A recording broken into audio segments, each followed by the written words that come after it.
Hello YouTube, Dave here again, and welcome to the 10th installment in the Age of Worms adventure path. Today we are taking a look at Kings of the Rift. This is an adventure that appeared in issue number 133 of Dungeon Magazine in April of 2006. I'm recording this video in May of 2024, so we're talking 18 years between when this adventure was printed and when I'm talking about it in this series. The tagline of Giants versus Dragons is very pertinent to the adventure. The question of who will be caught in the middle should be fairly obvious, but it's going to be these guys down here, which are the stand-ins for the player characters. So let's get to Kings of the Rift, shall we?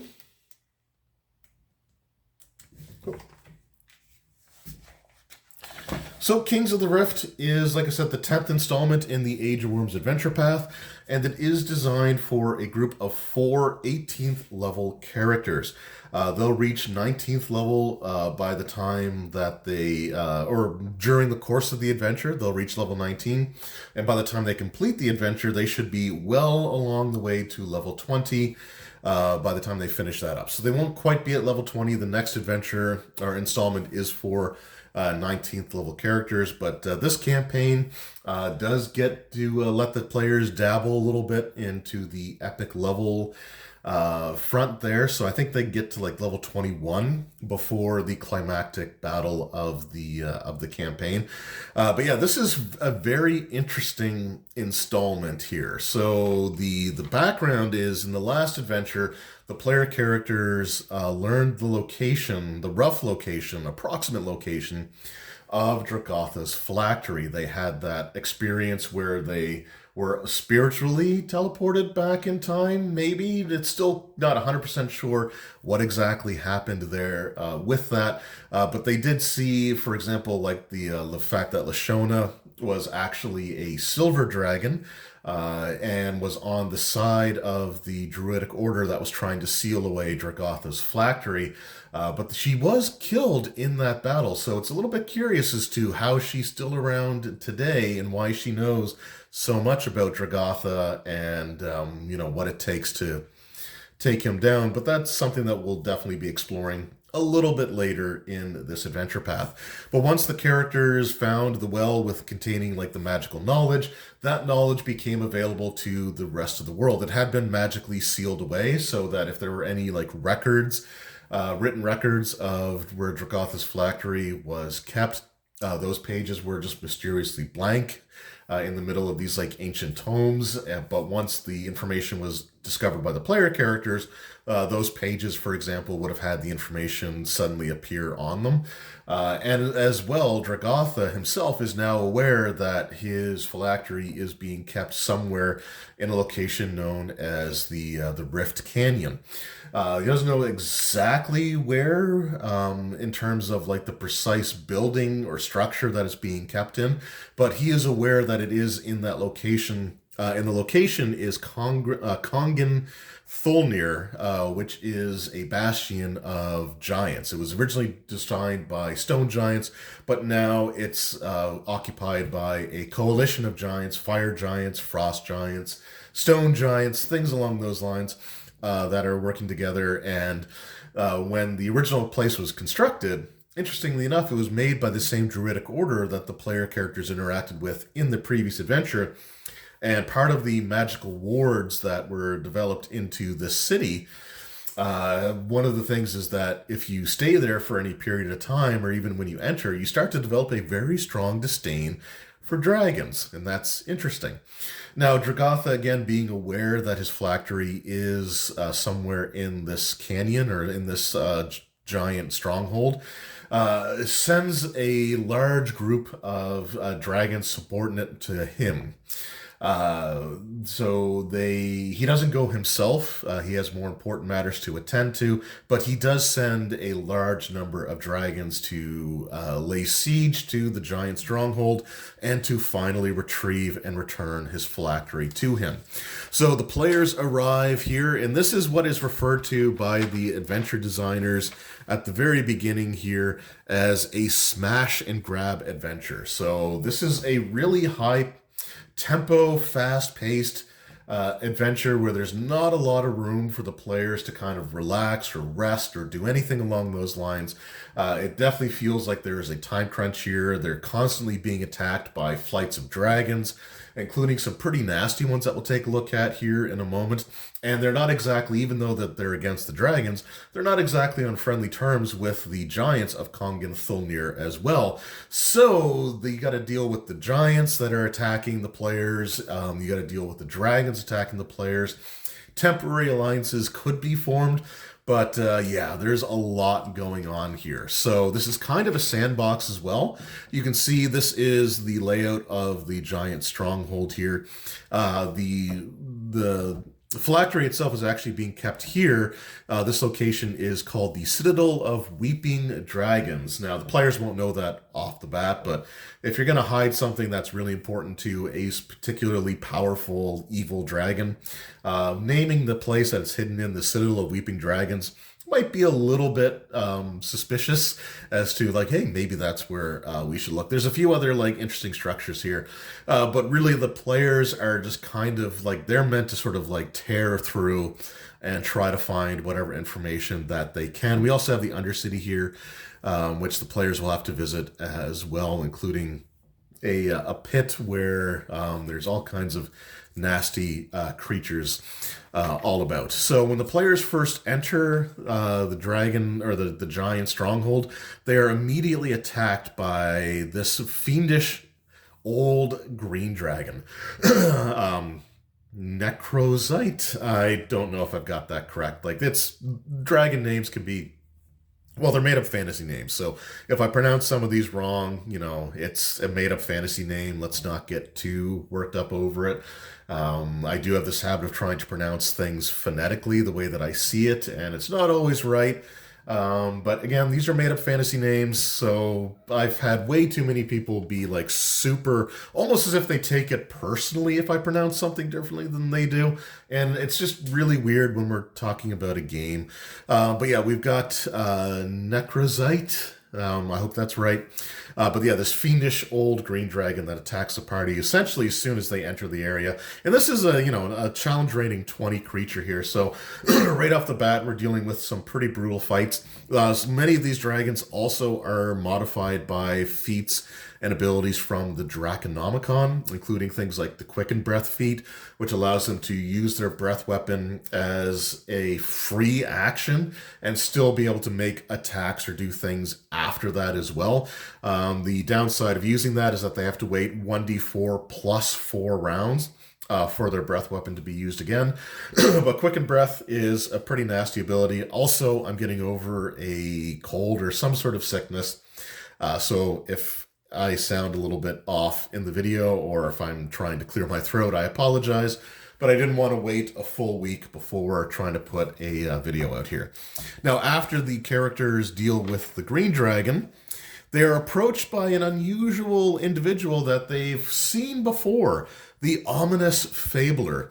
Now, if we go back a couple issues or a couple installments there, when the characters arrived in Alhaster and they had the dinner with Prince Zeech, there was an individual who was sort of announcing all of the events. Very verbose and over-the-top type of individual. And that person just so happened to be the ominous fabler, who's got a few secrets of his own, including the fact that he is actually not just an ordinary creature. He is a Spriggan, which is, I think it's a type of fey like creature that can have like a giant size for their normal size, but they can also like shape change down into or alter themselves to shrink down to like a medium-sized creature as well.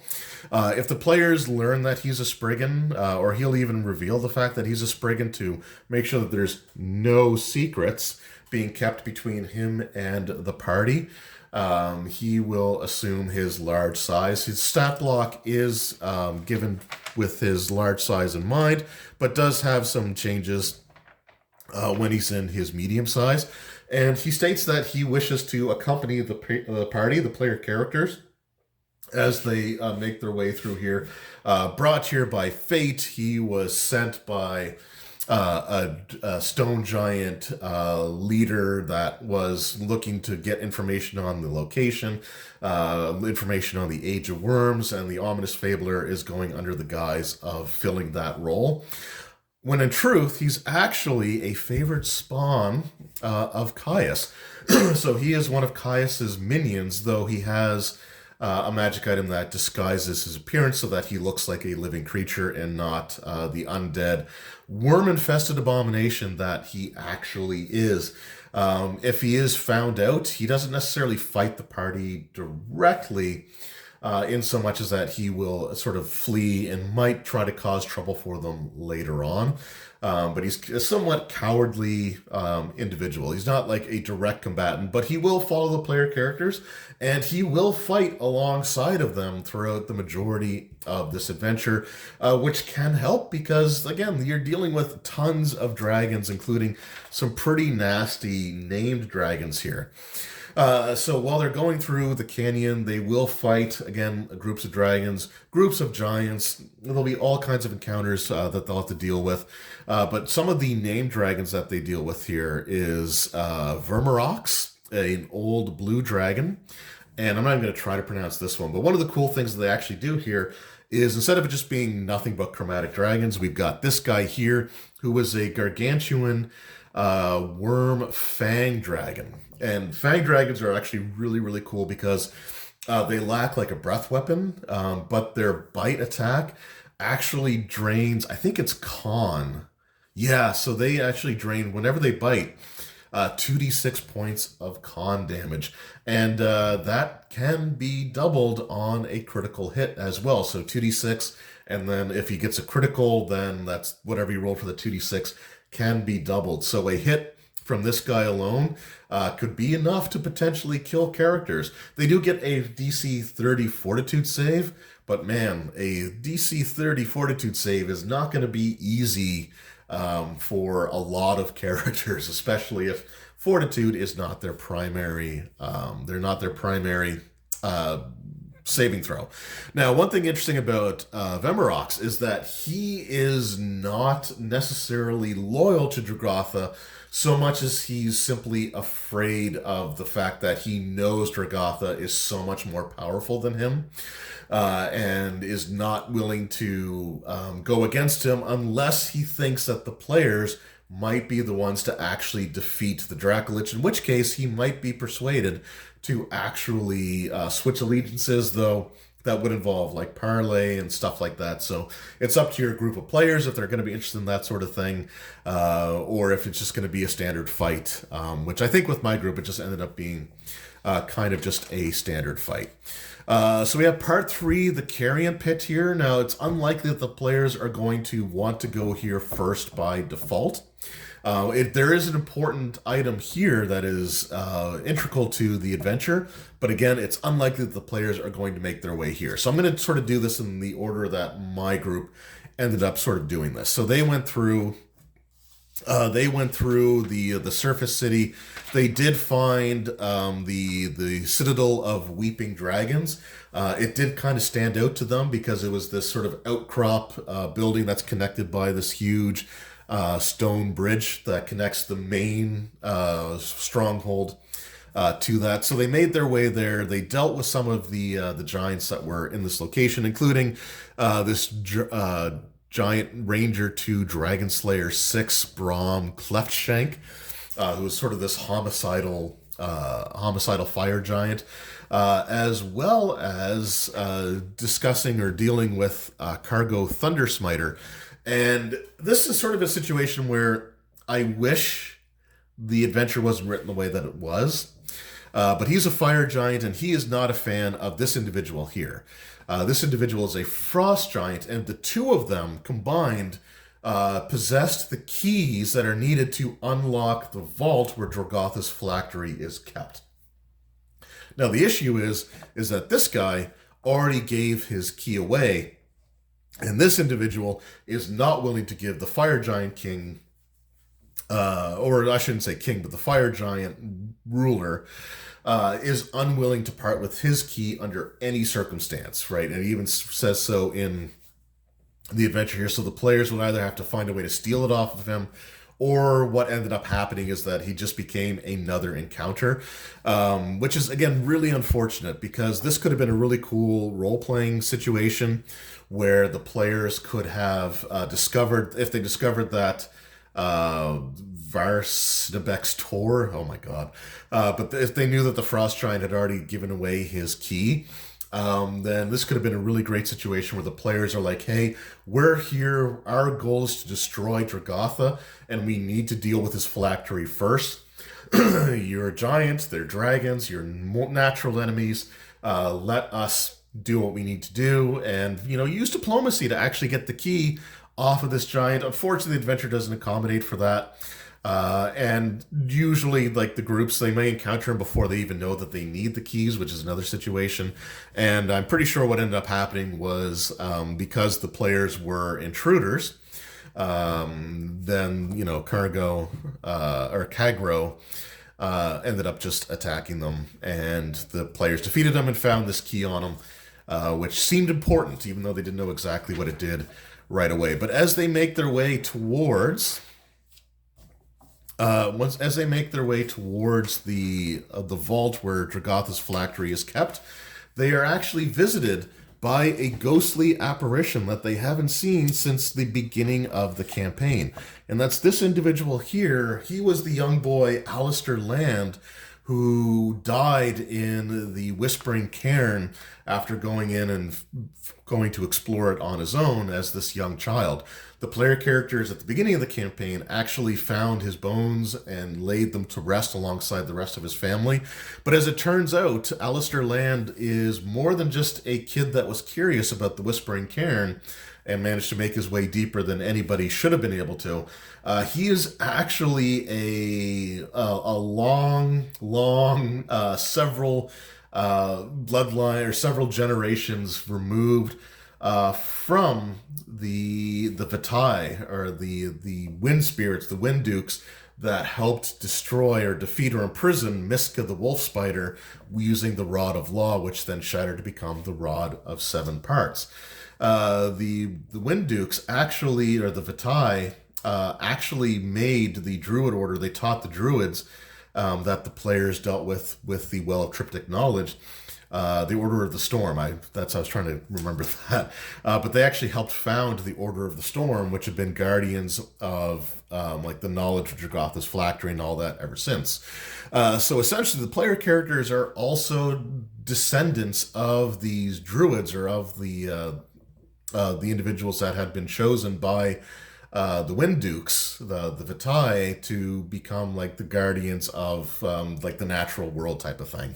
And there's a reason why they are so entwined with the upcoming Age of Worms, and everything that sort of revolves around that.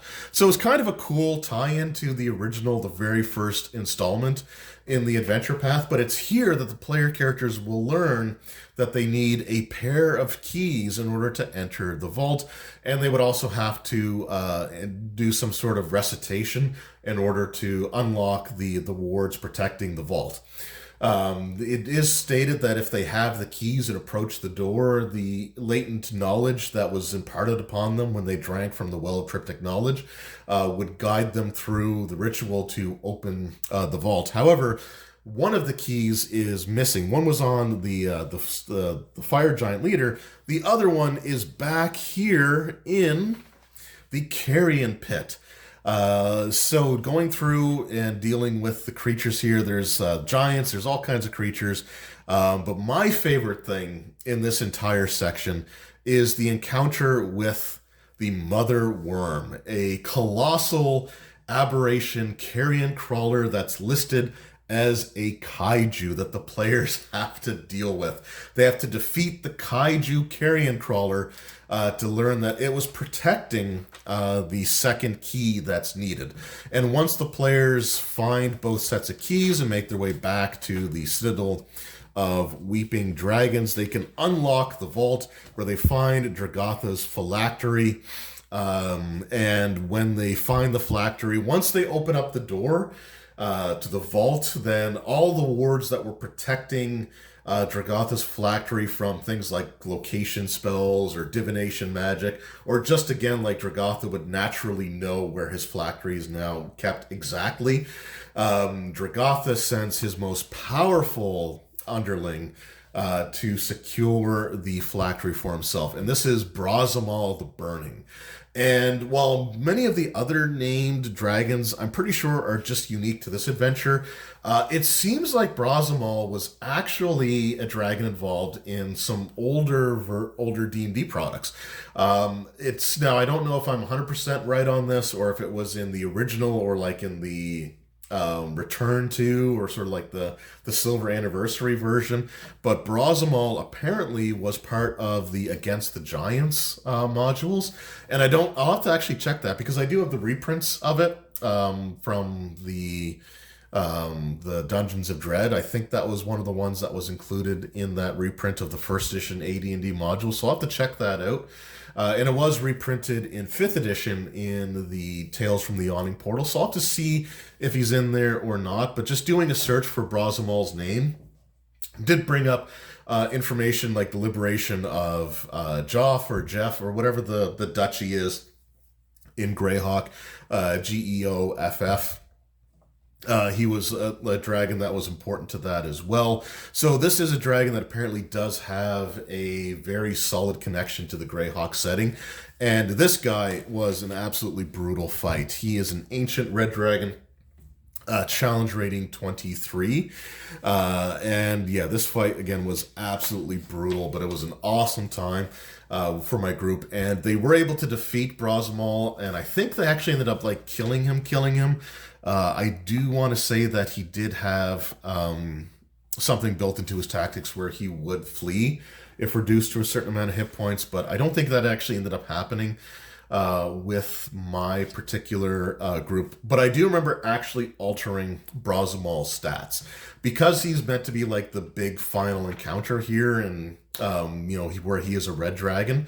In the Draconomicon, there were draconic feats that he was able to take that allowed him to reduce his vulnerability to cold damage and then completely suppress it to the point where he would just take normal damage, but not like 1.5 times. So the first feat, you would take an additional 25% cold damage whenever you were hit by cold effects, as opposed to an additional 50%. And then the other feat had it so that he wasn't taking any additional cold damage, just whatever he would take based off the effect that hit him. And I remember swapping that out for things like Tempest Breath, and I want to say the Multi-Snatch feat were the ones that I dropped, and instead gave him Suppress Vulnerability and Overcome Vulnerability as his feats there. But other than that, like this was a really intense installment, because again, the players just don't get a chance to rest. They are literally caught in the middle of a huge epic battle between giants and dragons, and when I say they're caught in the middle, they are absolutely caught in the middle here. But there were some great moments in this adventure, and truthfully, you're not given a lot of information about the stronghold itself, because the idea is that the players aren't going to be going through and clearing everything out like room by room. They are here with a specific task at hand, and they are, they're not likely to go through every single room trying to find it. Like I said, the Citadel of Weeping Dragons was a location that just when they entered the rift itself just seemed like an obvious point to try to get to. So from there, they were pretty unflinching in that they made their way to the Citadel. They got to the door. They were visited by the ghost. They learned that they needed the keys. And they discovered that one of the keys was down in the carrion pit, where they have to fight a kaiju carrion crawler, which was, again, kind of a cool callback to one of the earlier parts of the campaign as well, where I think they had to deal with carrion crawlers and they were annoying back then, but this one was, again, just a brutal fight. You've got some major dragon encounters here as well. And yeah, this was just a really cool, again, fast-paced type of adventure. I should also mention that with the Ominous Fabler, if he manages to maintain his ruse throughout the entirety of the adventure, he'll even fight Brazimal to help the players maintain possession of the phylactery, but will try to engineer scenarios where he can steal the phylactery and get it to Dragotha himself. And if he's not able to do that, or if the phylactery is destroyed by the player characters, then the Ominous Fabler will retreat back to Dragotha, where he will be instantly and immediately destroyed for his failure. And when you get to the point in the adventure where you finally do lay hands on the phylactery, and something that Alistair Land does mention when his ghostly apparition visits the player characters one last time, is that, like, you got to figure out what you want to do, because obviously destroying the phylactery is easiest. It makes the most sense. But when his phylactery is destroyed, Dragotha will know about it, and it might make him even more dangerous than ever, because now he's got nothing to lose, sort of thing. So what do you end up doing with it? Now, with my group, I'm pretty sure they immediately set about destroying the phylactery, and I'm pretty sure that's exactly what ended up happening in my campaign, was that they did destroy the phylactery right then and there, or after the fight with Brazimal was finished. That's when they ended up destroying it. So we'll see how that affects the adventure going forward. One other thing I should mention, going back to our Kaiju Carrion Crawler, I almost forgot about this. The Kaiju Carrion Crawler has damage reduction that can only be negated by epic weapons, which are something that the players won't have access to here. So not only does this thing have 623 hit points, but it negates 15 points of damage from any physical attack, unless you have an epic weapon, which you won't. Now, when I ran this, I think I actually changed it to DR 10/epic, because that's like 10 DR is bad enough, but 15 can be really brutal. Like with 15, I remember the barbarian, when he was raging, he was only getting to do some of his die damage, because all of his bonuses, all of his adds were swallowed up by that DR 15. So I remember changing that a little bit here, but this fight was amazing. It was awesome. It was brutal. The fights with the dragons were brutal. The fights with the named giants were pretty rough. This was just, like I said, you don't get a chance to breathe in this adventure at all. So it really, by the time the characters ended up defeating Brazimal and destroying the phylactery, they had like nothing left for resources. They were like out of their spells. They were low on hit points. I'm pretty sure the group's paladin had died during the course of this adventure, but was brought back, which would be a recurring theme for the final chapters of this adventure path. But yeah, this was just, like I said, a fast-paced smash and grab adventure where the characters are, set upon on all sides from all manner of different enemies here. And it was quite the session. This is one of those ones that's really hard to prepare for, because generally speaking, with like pre-written adventures, you kind of have an idea of how much progress your group can reasonably make in a session, so you can just sort of read the parts that they're going to go to. But with this one here, it's pretty much a sandbox. So you have to know pretty much the entirety of this adventure before you end up running it here.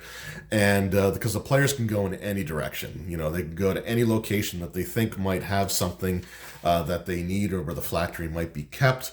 And you have to be really on your toes to run this one. So if you're going to run this particular adventure, my recommendation is read it over several times. Familiarize yourself with the enemy's abilities, with the dragon's abilities, with the bonus feats they got from the Draconomicon. Familiarize yourself with all of that, because it's going to come into play throughout the course of running this. This was probably the single most taxing, I think, adventure to run out of the entirety of the adventure path. And I'm gonna be honest, this was the last installment that I ran through the adventures in its entirety. By this point in time, I was getting really tired and really burnt out of third edition. I was running this in 2012, which is for, third edition D&D started in 2000 and finished in 2008. With 3.5, being released 3 years after the release of third edition. But I'm grouping third edition together here with 3.0 and 3.5. So I was running third edition D&D between 3 and 3.5 for not only the entirety of its lifespan, but for half as much of that lifespan again on top of it. And I was just starting to get really burnt out on things like damage reduction and spell resistance and all those things, which played a huge part of, especially high level third edition D&D is just a ton of that. So I was just getting really worn out. So when it comes to the next two installments, there were sections where I literally just dropped them from the adventure and let the players make more or less a straight line from the beginning of the adventure to the end of it, just to try to get this campaign over with. Not because the campaign was bad or not because the end game stuff was necessarily something I didn't want to run. It's just I needed a break from third edition, which would be a break that I would take from third edition for like a decade or more. Well, I guess it was about a decade, yeah. 2012 to 2022 is when I started running third edition again. And so I'm at the point where like this is the last adventure that I ran in its entirety. The other adventures, I kind of cherry picked the parts that weren't really important to the story and just kind of removed them and only stuck with the stuff that needed to be run. So we'll see how that plays out in the next couple of installments. But I will go over the events, the key events that, take place. We'll look at the maps and all that stuff as well. But yeah, let me know in the comments below, did you play through Kings of the Rift, or did you run it as a game master? What were your experiences with it? Where did your players go? Did they try to explore the giant stronghold in depth, or did they just see like, hey, that place way over there looks really important because it's isolated from the rest of the structure? Let's go over there and see what we can find. Or how did that shape out for you guys? With my group, they entered the rift, they battled the green dragon, they met with the ominous fabler, who they never fully trusted, but they didn't completely distrust necessarily at the same time. They were suspicious of him. I think he ended up getting away because the players destroyed the phylactery, and he didn't try to stop them because he didn't want to reveal himself. He just like left after that and was destroyed by Dragotha. How did the fight with Brosimal go when that happened? Like, how did all that stuff shape up for you guys? Let me know that in the comments below. Anyway, thank you so very much for watching. I hope you've enjoyed this video. I hope you've been enjoying this series. We are reaching the end. Only 2 installments left. So yeah, we are at the end games. The characters are already almost 20th level by the time they're finished this. So yeah, we definitely know that we are at the end of this. But let me know again what your experiences were with this when you ran it or played in it as a player. So thank you all so very much for watching. I hope you enjoyed, and I will see you all next time. Until then, take care.